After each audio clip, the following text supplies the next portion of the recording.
Not yet. Not yet. Or Not just yet. Wait a not second. I that want you. to compare hands. Hold on. I can talk to you. Some people believe the spirit stays in the body for months after death.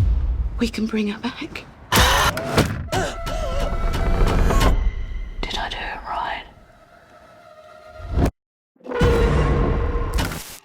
Nice to meet you. Nice to meet you. Look what I have here. Yeah. Oh, what, is that the Talk to Me one? Like, did A24 Yes, release yes. that one? Oh, That's wow. incredible. That looks amazing.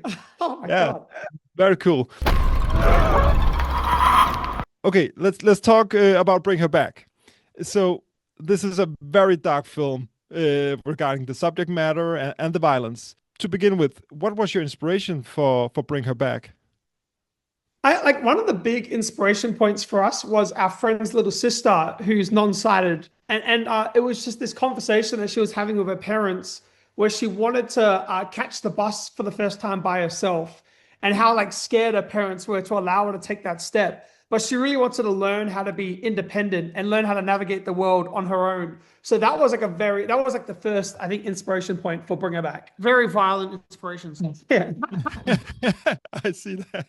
One of the elements of this film is, of course, Ollie. Creepy kids are a staple of the horror genre, and Ollie is a great addition. What was your approach to creating this character?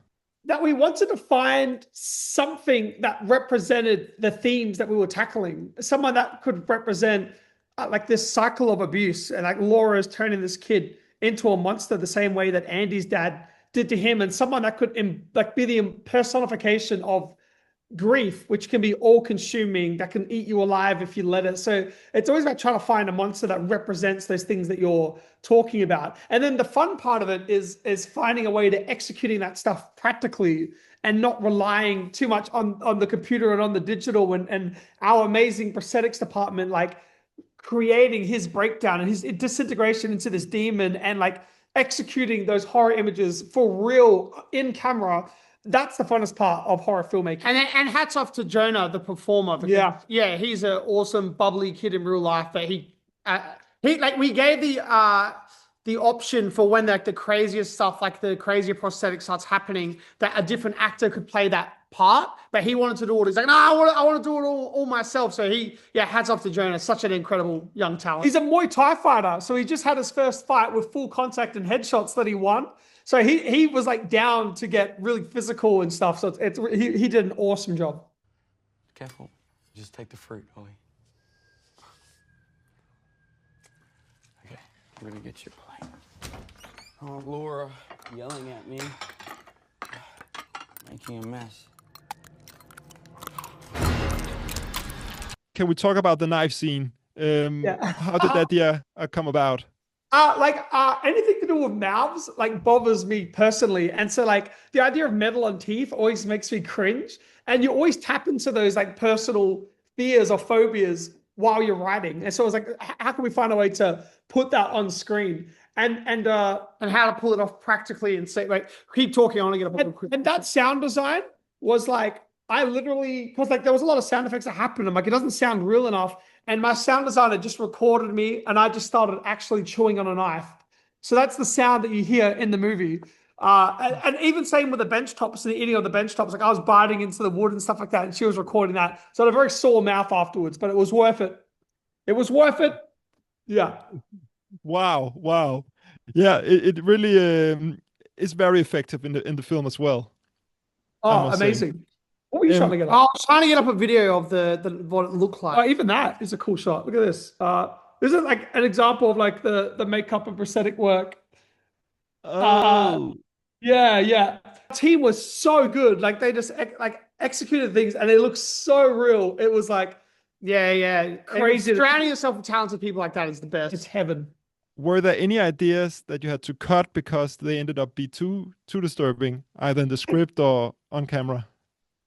I remember there's a car scene, and there's like a character who gets run over. I don't know if this is spoilers, but we designed her face and we pinned her under a car. And there was a scene where our character reverses and you see her face get peeled off by the gravel.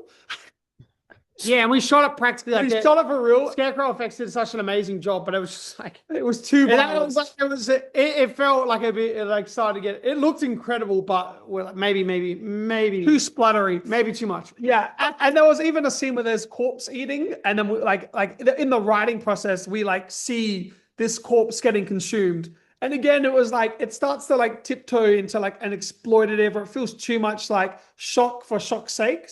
And so it's always about trying to tie it into character and theme and showing some restraint. So you always find the line in writing, and you always find it again in the edit. You actually have some of the footage from this car crash somewhere that could end. Oh, 100%. Yeah, we got the shot.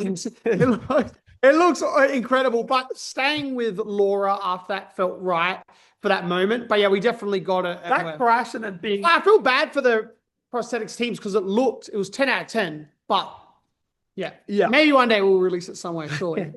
Listen, I gotta tell you a secret.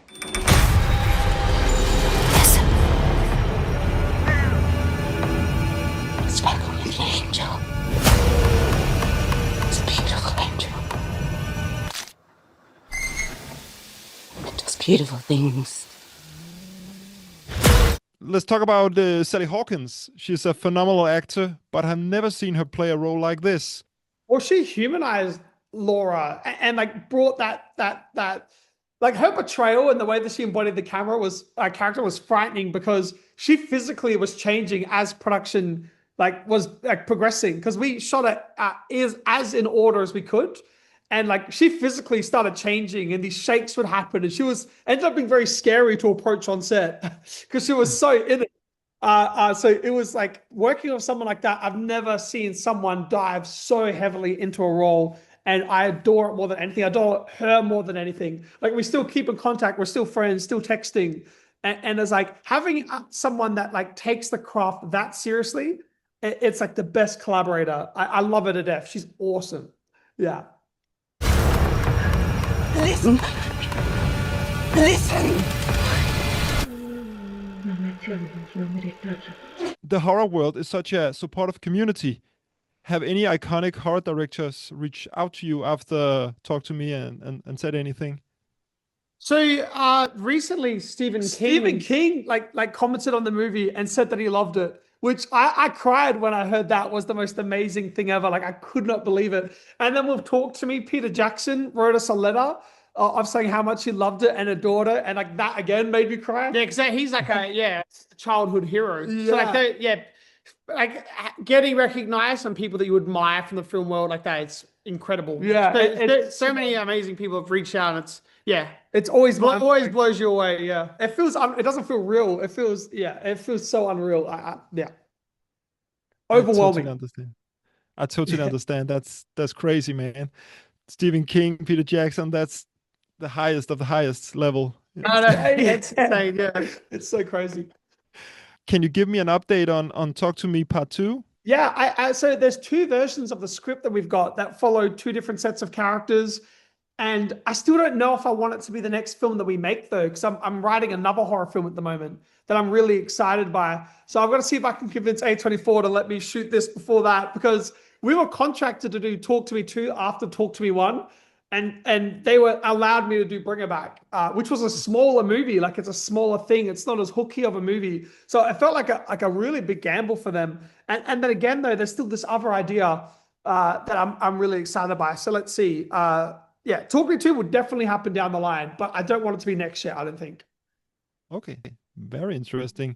And you actually have two scripts for Talk to Me 2. Yeah. And following different characters, and it's just about like I wanted to take a break from a bit and then come back to it with really fresh eyes and see which one feels the most dynamic or exciting. Or there could be a thing if they both get finished at the same time. This other script that I'm writing, maybe we shoot them both back to back. I don't know. I'm just who knows? It's a very free. Like we're meant to shoot something at the end of this year, another film, but like I know that we're not ready yet, so I wanted to take the proper time to perfect the scripts. I can see a possible sequel to this film as well, especially around the cult elements. Is there something you're considering, or this is meant to be a standalone story? You know, you can visit the site that Laura visited to buy this resurrection tape. And you can see her as a user. There's a website that shows up on the screen. And if you look that up in real life, you can visit the site she visited. So we've got this whole world and lore that we've built out, and we're so excited by it. And there's so much in depth. Like, we've got Laura's whole diary of every moment that happened, like what she's going through at the time, and like her, what she's feeling. And it's so deep, like the mythology so deep that I could feel maybe like a novelization, like based on Laura's journey, could be really exciting or something like that. Yeah, but it was supposed to be a standalone film. Yeah, I think. Yeah, but you never. But there's ways to expand on it in other ways. Yeah. We've talked to me, like we really love ironing out the mythology, and really we've got like a whole mythology Bible that like describes the demons. It describes every part of the process, and like I love that Laura is completely out of her realm. Like she's like watching these tutorial videos trying to pull off this insane thing, but she's by no means like some really experienced witch that knows how to do this stuff. She's so out of her depth. And I love that like films are always a glimpse into a larger world. That's always very exciting to me as like a filmmaker. Not over explaining things, but just getting a peek. You only see like a fraction of what's there. Yeah. For sure. Guys, I think I'm out of time, so I have to say goodbye now. Wait, not yet. Wait a second. I want to compare hands. Hold on. Oh, he's grabbing his talk to me hand. Perfect. Thursday. Oh. That's shake hands. Good to meet you. Shake I just want to see the right out. Perfect. Thank you so much, guys. So nice talking to you. Thank you so. Thank you. Bye. Listen. Some people believe the spirit stays in the body for months after death. It's working! We can bring her back.